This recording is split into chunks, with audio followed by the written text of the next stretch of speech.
These are the words for vocab 2, listed also on haiku under vocab. The first word is prowess. Prowess basically means a skill or an ability. So if someone has literary prowess, they're really good at writing or reading. If they have culinary prowess, they're a good cook. Or if they have prowess in the kitchen, they're a good cook. So it just means like a skill or an ability. These words all come from Beowulf, by the way. Next, we have renown. Renown means fame or acclaim. Notice that this is a noun, so it's a person, place, or thing. The adjective for renown is renowned. So if you're saying someone's a world-renowned chef, that's the one you'd use for that. That's the adjective. This is like, he earned national renown for his cooking. So make sure you're aware of the distinction there. Laudable. Laudable means praiseworthy, or worthy of merit, something that's good. So it's very laudable that the student came forward and admitted that she hadn't done her homework instead of lying about it. So I think of applaudable, and that makes me think of something that's worthy of applause or praiseworthy, and that's exactly what it means. So laudable means praiseworthy.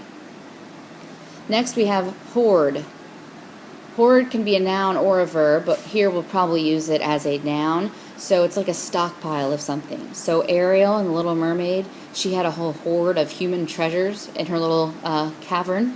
So, and then Beowulf, when we read that, Grendel has a hoard of something we'll see soon. So a hoard is just like a stockpile or a secret stash. You might have like a hoard of candy. You also know it from the show Hoarders, I'm sure. Like those creepy people who like have an addiction to keeping things and they can't throw things out. So they have all sorts of junk in their house. So those are hoarders, but it means to hoard or a hoard. Next, we have abode. You usually hear the phrase, "Welcome to my humble abode" in movies and stuff. It just means a dwelling place or a home. So home is a perfect synonym. It just means a home.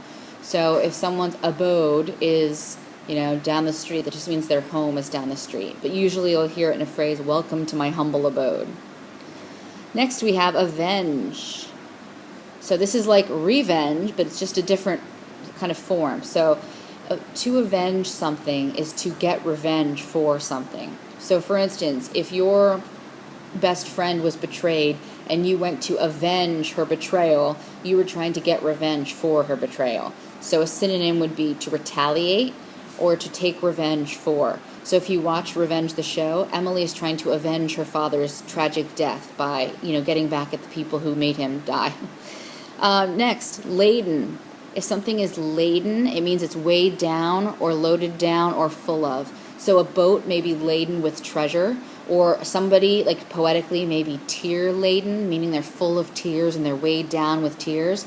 Or someone could be sorrow-laden, so they're like weighed down with the weight of their sorrow. You can also think of lead, like, heavy as lead, and it makes something heavy, so it can help you remember that. Respite. Respite just means a rest or a break or a pause, usually from work. So we all enjoy a snow day because we get a brief respite from all of our work. So it's not respite, it's respite, and it just means a break, usually from work.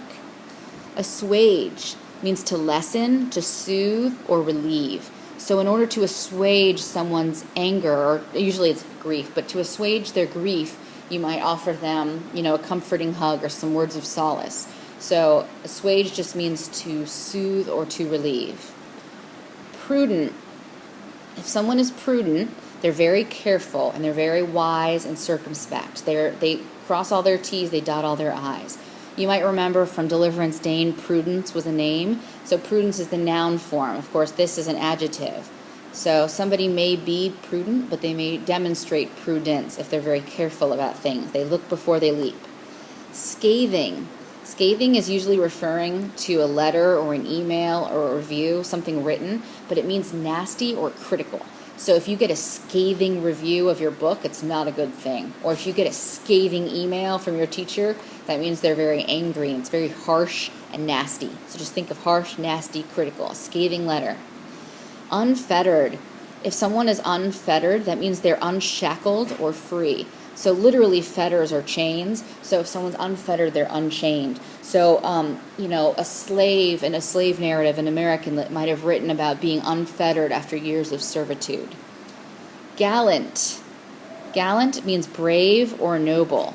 So gallantry is the noun, but gallant is an adjective, and it just means really brave or noble. Usually you'll hear it about a knight or like a hero, like Beowulf, for instance, is a gallant soldier. So it means he's very brave. Then we have peril, which means danger. That's it. So if you're going into a haunted house and somebody says, "Great peril lies before you," that means danger. Or perilous is the adjective. So perilous road conditions mean they're very dangerous, so like treacherous. And finally, procure. To procure means to get, to obtain, or to acquire. So if you need to procure a pencil, you go to the store and get one. So, or if I need to procure some sort of device for my classroom, I would go to one of the gentlemen who take care of everything, and I would ask them if I could get one. So I'd try to procure it that way.